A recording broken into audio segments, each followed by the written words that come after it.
consegue chegar no fim dessa história, mano? Corre, Deus! O cara chorou no quarto da cama com os pais. Não era ela, era a primeira papa! Ela teve 3 paradas e não sobreviveu. Leave me alone!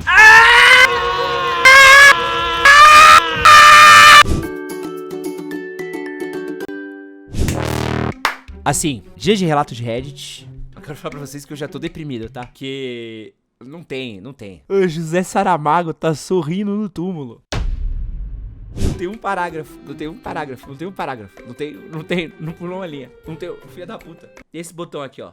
Pá, você apertou esse botão aqui, ó. What the fuck? Pula a linha. Aqui, ó. Apertou aqui, ó. Vamos lá, ó o título. Queria que fosse fique, mas é simplesmente a ficção mais real de namoro online e essa merda aconteceu logo comigo. Bom, conheci essa garota que vou chamar de Renata. Ô, peraí. Bora! Aqui, ó. Vai ter que ler no Rap God. Não, porra. Conheci essa garota que vou chamar de Renata em fevereiro de 2021 por meio do Tinder. Demos match e passamos... Pô, eu vou anotar. Eu vou tomar notas. Eu vou ter que anotar. Vou tomar notas. Então vamos lá. Conheci essa garota que eu vou chamar de Renata em fevereiro de 2021 através do Tinder. E demos match, passamos 2 meses conversando todos os dias sem falta. Renata mora numa cidade que fica a 200 km de distância da minha. Bem no começo, brincamos de ver um outro, mas ficou nisso. Depois desse período, começamos a namorar, sem nunca termos um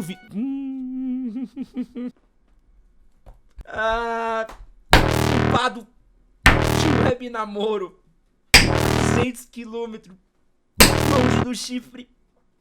Longe do rabo, perto do chifre, orelha de boi. Pode ser, mano. Foi no Tinder, web namoro, 200 quilômetros de distância, tá? Tô aqui, já tá... Eu li um parágrafo, tá tudo errado. O texto é um parágrafo gigante. Começamos a namorar, sem nunca ter conversando diariamente. Falando e lendo isso agora, sei o quão imprudente eu fui a ponto de me afundar nessa história, sem nunca ter tido um real contato com a pessoa do outro lado do telefone. Mas na época estava extremamente apaixonado pela pessoa que ela demonstrava ser. Começamos a namorar e eu sempre dei o meu melhor como namorado. É impossível seguir em frente, mano. Caralho, não. Eu dei o meu melhor como namorado Bluetooth, meu melhor como namorado à distância, 200 km. Pô, é assim, eu deveria não julgar, mas é impossível, mano. É impossível, mano. Dei o meu melhor como namorado. Como seus namorados sempre deu o melhor como namorado, mesmo com o fator distância. Claro que errei, perdi a paciência em algumas situações, não sou perfeito, mas posso garantir, não é perfeito mesmo. Mas posso garantir que aprendi com absolutamente todas as situações no relacionamento. E durante esses pouco mais de 3 anos, nunca conseguimos nos encontrar. 3 anos! Se você tem 12 anos, você não pode pegar um ônibus sem autorização do seu pai e da sua mãe, você 3 anos, vai me namorando a 200 km de distância. 200 km de distância pode parecer longe, mas é a distância daqui, da minha casa pra, sei lá, Guaratinguetá. A distância daqui da minha casa pra Araraquara. 2 horas de ônibus. O ônibus não deve custar nem 100 reais. 3 anos você não pegou um ônibus. Eu sei que você tenha 12 anos, só tá liberado se tiver 12 anos, não tiver permissão de um adulto pra pegar num ônibus. Eu tô na 10ª linha dessa história. Eu já odeio essa história com todo o meu coração. 3 anos sem nunca se encontrar. O meu lado sempre favoreceu. Eu queria um encontro. Meus pais, meus irmãos e meus parentes queriam ela por perto. Ele falou pra família inteira dele. Calma que piora. Não pode piorar. Como é que piora, caralho? Como é que piora? Meus parentes queriam ela por perto, conhecer e fazíamos de tudo que pudesse dar certo pra gente se encontrar, mas lá do lado dela nada favorecia. A família dela é extremamente contra ela no relacionamento e arranjavam qualquer maneira de evitar o encontro. E o pior é que até mesmo ela não favorecia isso, porque ela não tinha nenhum controle emocional para algumas situações lá da casa e acabava refletindo no relacionamento. Mas tinha em mente que isso foi online, mesmo assim eu dava todo o suporte possível pra ela, incentivava com afinco pra ela ter apoio profissional sobre a questão do controle emocional dela. E eu também estava apoiando diariamente ela, tudo isso me sobrecarregava, me cansava sim, mas a minha mente valia a pena, porque eu tinha definido que daquela história, por mais coisada que fosse, seria dela que surgiria a minha família, sabe? O cara tinha sogra 5G. Vai, calma. Você consegue chegar no fim dessa história, mano? Você consegue chegar no fim dessa história. Aí chegamos em julho de 2024. 3 longos anos da minha luta mental nesse relacionamento. Minha família iria pra uma viagem pra praia que passaria pela cidade dela. Combinamos que ela viajaria com a gente e até aí tudo certo. Mas ela vai e coincidentemente passa muito mal pra valer, que precisa ser internada na minha cidade. A mesma cidade que eu tinha acabado de sair, mas tudo bem, eu estava preocupado com ela e eu sempre busquei entender o lado dela. No nosso relacionamento, eu sempre fui o lado que entendia e ela o que era entendido. Beleza, ficou combinado que quando voltasse de viagem, iria visitar ela e teríamos mesmo que não numa situação muito romântica, mas enfim, teríamos nosso primeiro contato. Chego de viagem uns dias depois e já aviso ela perguntando informações sobre o local onde ela estava internada e ela me manda e diz que pra eu ir quando ela falasse porque tava fazendo uns exames. Eu digo ok e fico pronto só aguardando. Com um pouco tarde, minha mãe queria comigo, me avisa que o horário de visita já vai acabar, se a gente não saísse logo. Pensei que a Renata talvez não soubesse a informação sobre o horário de visitas e decido sair antes dela mandar mensagem. Chegando lá, recebo mensagem dela perguntando onde eu tô e eu falo que eu tô no local esperando no lobby. Ela começa a surtar dizendo que é só pra ir quando eu dissesse que era pra ir e ficou uns 10 minutos assim e depois falou que não queria mais me ver e mandou ir embora. Sem relação, simplesmente com minha mãe do lado. Caralho. Que situação terrível.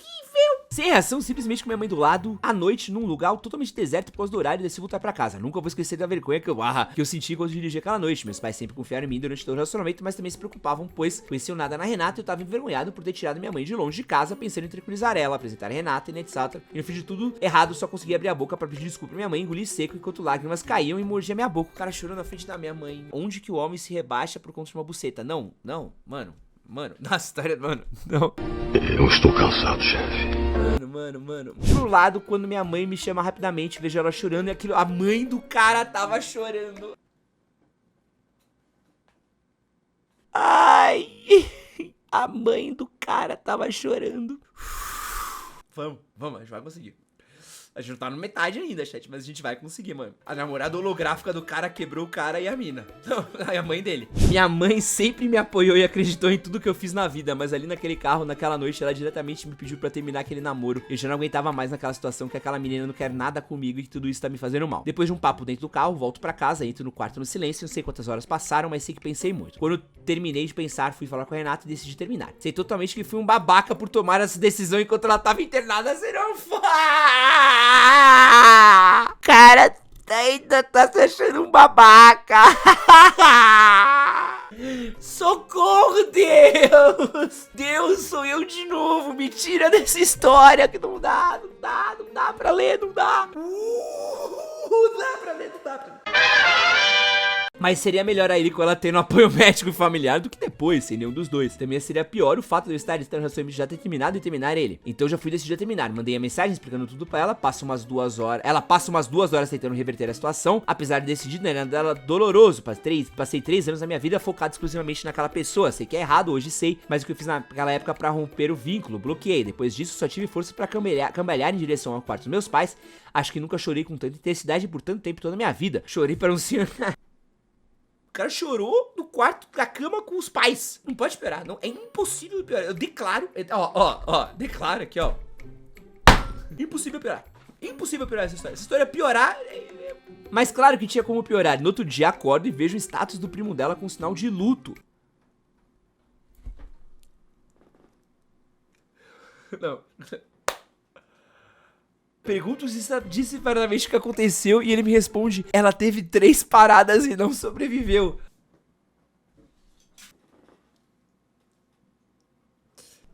Não.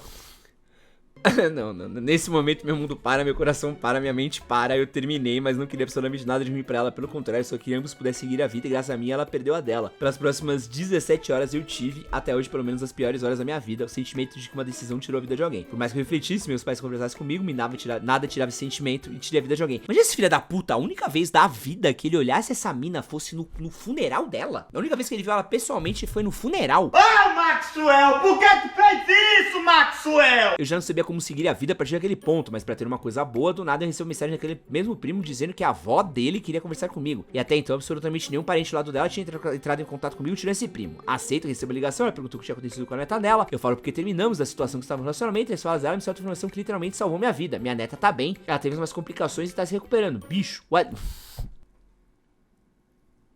F pra morte falsa, da morte da fake. Não, cara, impossível. Essa história é impossível. Essa história daqui É impossível ser fic. Tem detalhe cringe demais. Sabe aquele meme do... Mãe, o cara que dormiu aqui em casa roubou o botijão de gás? É real demais pra ser fic, tá ligado? Essa história é real demais pra ser fic. Se fosse fic, a mina ia falar que o primo depois contou, tal, mas o cara me enfiou primo, vó. É muito detalhezinho pra... Que a vida real tem esses detalhezinhos nada a ver, entendeu? É isso. Não, a avó é a namorada, só falta. Bicho, PQP, o alívio que eu senti não tem como descrever. Depois disso, a avó foi tentando me convencer a voltar com ela. Que a família ia apoiar, mas agradeci o contato, neguei a proposta, passei o resto do dia agradecendo a Deus pela vida, que poderia seguir em paz, e sim, aquele primo não sai passar informação. Não, o primo tinha que se fuder, tá? Alguns dias depois, mesmo trocando de número, Renata consegue me achar, entre em contato, pediu pra gente conversar, eu não quero ficar fugindo, aceito uma conversa, mas somente por videochamada. Aqui fica um senhor detalhe, durante todo o relacionamento, desde o primeiro até o último dia, contadas vezes, recebi áudio. E isso, recebia... Não... Recebi as muitas fotos, vídeos e tudo mais. Com o tempo foram diminuindo bastante. E absolutamente nunca fizemos uma chamada de vídeo! Leave me alone!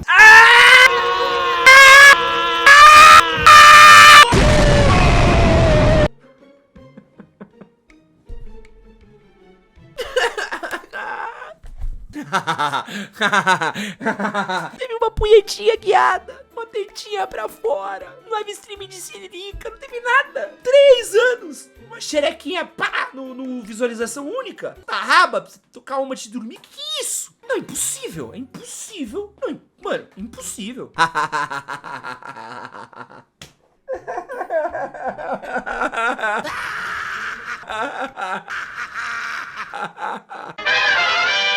Mas de maneira diferente hoje, um pensamento que no relacionamento tem que haver a confiança absoluta. Então eu confiava 100% dela.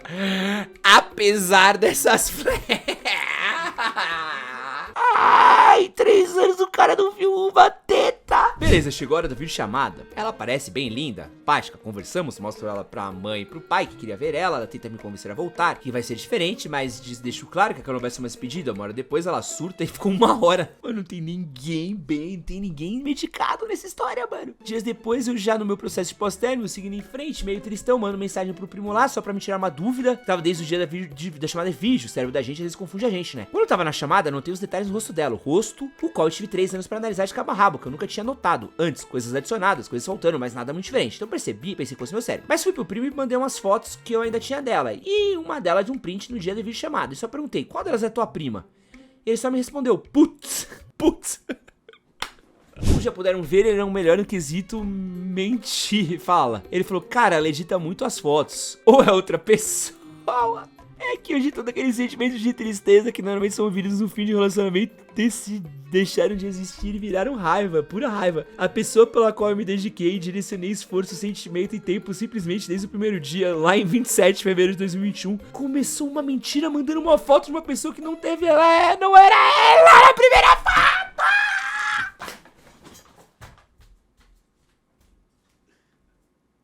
Ai, socorro, chat!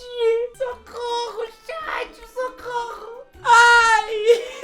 E manteve isso por 3 longos anos, sem pensar no quão doentio essa pessoa é ela, no quanto ela devia gostar do afeto que recebia pra manter tudo isso, e tudo isso me enjoou de maneira que eu posso dizer que aquilo pra mim foi o pior ser humano que eu já conheci na minha vida. Claro que isso abre um monte de brechas, o quão real é a história da internação e milhares de outras que eu nem mencionei aqui. Do fato de muitas certamente ela ter metido a galha em mim, não, imagina. Ela não deve ter sentado em ninguém, porque a gente nem perguntou se o cara não fez nenhuma doação de dinheiro, tá? Eu nem entramos nesse ponto. E se a querida me meteu me ajuda a pagar uma conta, sinceramente nada disso me importa. Considero que eu fui corno, mesmo não tenha comprovação, mas enfim. Pra mim a questão é que eu realmente amei fodidamente alguém por 3 anos sem ser ligado fisicamente a ela. E eu sei o quanto eu posso amar. Assim, cara, você não tinha um Instagram dela? Facebook, TikTok, não tinha nada. Porque no meu relacionamento anterior a esse, acho que eu fui um péssimo namorado. Não em relação a trair, mas no básico, dar atenção, carinho, tinha uma namorada muito foda. Aí quando eu entrei nesse, jurei isso pra mim que seria o melhor namorado que poderia ser. Apesar de focado com tudo isso, deixei de lado outras áreas da minha vida só pra focar nela. Mas fui um bom namorado, foda. A questão agora, depois disso, é aprender a balancear. Que eu sei o que eu posso ser pra alguém, mas agora eu precisei redescobrir, voltar a focar em mim. Cupom Genética na Growth. Cupom Genética na Growth, treino ABC. Qualquer dúvida, Leandro Twin mais tema. Cara de intervalar e pelo amor de Deus. Enfim, tudo isso aconteceu mais ou menos 2 semanas, pelo que eu lembro, foi uma montanha de russo emocional. Pudesse listar as principais lições. Ordem no tribunal. O nosso camarada ensinar pra gente o que ele aprendeu. Todos em silêncio. Se eu pudesse listar as lições principais pra você, seria ter uma boa base familiar forte. Família sempre vai estar contigo. Cuide de você mesmo, se conheça, faça o que gosta ou aprenda a gostar de coisas novas. Confiança e tempo são moedas contadas que você tem, não distribua com facilidade. Obrigado por ler e desculpa por escrever demais, tamo junto. Se você tem alguma história, Reddit, lives do Edson Castro, manda lá. O único culpado nessa história fui eu. Culpado de ter gastado. Ele sacrificou minha saúde mental pelo entretenimento. É isso.